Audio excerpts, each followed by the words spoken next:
Assalamualaikum warahmatullahi wabarakatuh. Perkenalkan, nama saya Rahmanin Arisya dengan NIM 22331111006. Hari ini kakak akan membawakan sebuah dongeng yang berjudul Malin Kundang. Udah tahu belum dongeng Malin Kundang? Langsung saja kita simak ceritanya. Pada zaman dahulu, di sebuah desa nelayan di air manis, Sumatera Barat, hiduplah satu keluarga nelayan. Karena kebutuhan keuangan keluarga, sang ayah akhirnya memutuskan untuk pergi merantau menyeberangi lautan. Namun, sang ayah tak pernah kembali ke kampung dan meninggalkan istrinya, Mande Rubaya. Sang istri kemudian membesarkan anak mereka yang bernama Malin seorang diri. Sang ibu sering membawa Malin kemana-mana, sehingga anak itu mendapat panggilan baru, yaitu Malin Kundang. Malin tumbuh sebagai anak yang pintar tetapi sedikit nakal. Malin sering mengejar ayam dan memukul mereka dengan sapu. Suatu hari, ketika Malin sedang mengejar ayam, Malin terjatuh dan tangannya terbentur sebuah batu. Luka itu meninggalkan bekas di lengannya. Beranjak dewasa, Malin merasa iba pada ibunya yang harus bersusah payah menafkahi mereka, sehingga ia berniat untuk merantau bersama sebuah kapal dagang. Ketika ia menceritakan tentang niatnya, sang ibu tidak mengizinkan Malin untuk pergi. Ibu Mande tidak rela ditinggal anak semata wayangnya. Ibu Mande juga takut Malin akan menjadi seperti ayahnya yang pergi dan tidak pernah kembali ke kampung. Meski ditolak sang ibu, Malin tidak pernah berhenti membujuknya. Melihat kegigihan Malin, Ibu Mande pun mengizinkannya pergi, meski dengan berat hati. Setelah meyakinkan ibunya bahwa dirinya akan baik-baik saja, Malin pun pamit dan meninggalkan Ibu Mande seorang diri di desa. Ketika sedang berlayar dalam perantauannya, sebuah kejadian buruk menimpa kapal yang ditumpangi Malin sehingga ia terdampar di sebuah pantai. Warga desa di pantai tersebut menyambut dan membantu Malin untuk tinggal dan bekerja di sana. Malin bekerja dengan sangat rajin dengan mengolah tanah desa yang subur dan menjadi semakin sukses ia di sana. Malin memiliki banyak orang pekerja dan banyak sekali kapal dagang sendiri.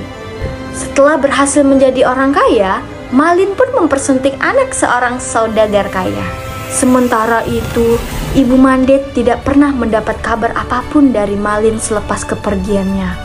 Selama bertahun-tahun, berbulan-bulan, berhari-hari, Ibu Mande hanya bisa memandangi laut sambil berdoa agar anaknya selamat dan mengirimkan kabar, atau bahkan kembali ke desa. Suatu ketika, Malin bersama istri dan beberapa anak buah kapal pergi berlayar menggunakan kapal yang besar. Setelah berlayar beberapa saat, kapalnya berlabuh di suatu pulau. Tanpa disadarinya, ternyata itu adalah kampung halaman Malin. Melihat kapal besar yang berlabuh, warga desa termasuk Ibu Mande beramai-ramai berkumpul di tepi pantai. Mereka ingin menyambut kapal yang dikira seorang sultan atau pangeran itu. Dari kejauhan, terlihat sepasang pemuda dan pemudi berdiri di anjungan, mengenakan pakaian yang mewah. Ibu Mande melihat dan menyadari bahwa sang pemuda adalah Malin. Dari dekat, Ibu Mande melihat bekas luka di lengan sang pemuda dan menjadi semakin yakin bahwa pemuda itu adalah Malin. Ia kemudian memeluk Malin sambil memanggil namanya dan bertanya tentang kabarnya. "Malin Kundang, anakku, mengapa kau pergi begitu lama tanpa mengirimkan kabar?" Istri Malin yang berdiri di dekat Malin terkejut melihat seorang wanita tua berpakaian compang-camping memeluk suaminya sambil mengaku sebagai ibunya. Istri Malin pun bertanya kepada Malin tentang siapa wanita itu sebenarnya. Karena selama ini Malin mengaku bahwa kedua orang tuanya adalah bangsawan dan sudah lama meninggal. "Malin, dia ibumu?" Karena malu kepada istrinya, Malin kemudian mendorong ibunya dan berkata kasar kepada Ibu Mande. "Wanita tidak tahu diri, sembarangan saja kau mengaku sebagai ibuku." Malin tidak mengakuinya sebagai ibu dan mengatakannya bahwa ibunya tidak seperti Ibu Mande yang kotor dan miskin. Setelah itu, Malin memerintahkan istri dan anak buahnya untuk bergegas kembali ke kapal untuk berlayar. Ibu Mande yang sudah tua renta terkapar di pasir, menangis dan sakit hati sampai pingsan. Setelah akhirnya tersadar, Ibu Mande tinggal sendiri di pantai dan warga desa yang tadinya sudah ramai meninggalkannya. Sambil menangis, Ibu Mande berlutut dan mengangkat tangan berdoa kepada Tuhan. Ibu Mande berdoa jika pemuda tadi bukan Malin Kundang, Ibu Mande akan memaafkannya. Tetapi jika pemuda itu adalah benar Malin Kundang, maka Ibu Mande mengutuknya menjadi sebuah batu. Setelah Ibu Mande berdoa, langit yang tadinya cerah tiba-tiba berubah menjadi gelap. Hujan deras dan badai pun muncul. Kapal Malin yang sedang berlayar pun hancur berkeping-keping karena disambar petir. Keesokan harinya, ketika badai sudah reda, puing-puing kapal yang sudah berubah menjadi batu tersapu ombak ke suatu pulau.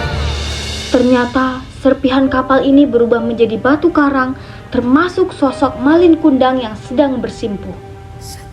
Pesan moral yang dapat kita ambil dari kisah ini adalah hormatilah kedua orang tuamu, terutama ibumu, dan jangan durhaka kepadanya, karena berkat doanya lah engkau meraih kesuksesanmu. Saya Rahmanin Aresya, mungkin hanya sekian yang dapat saya sampaikan di kisah kali ini.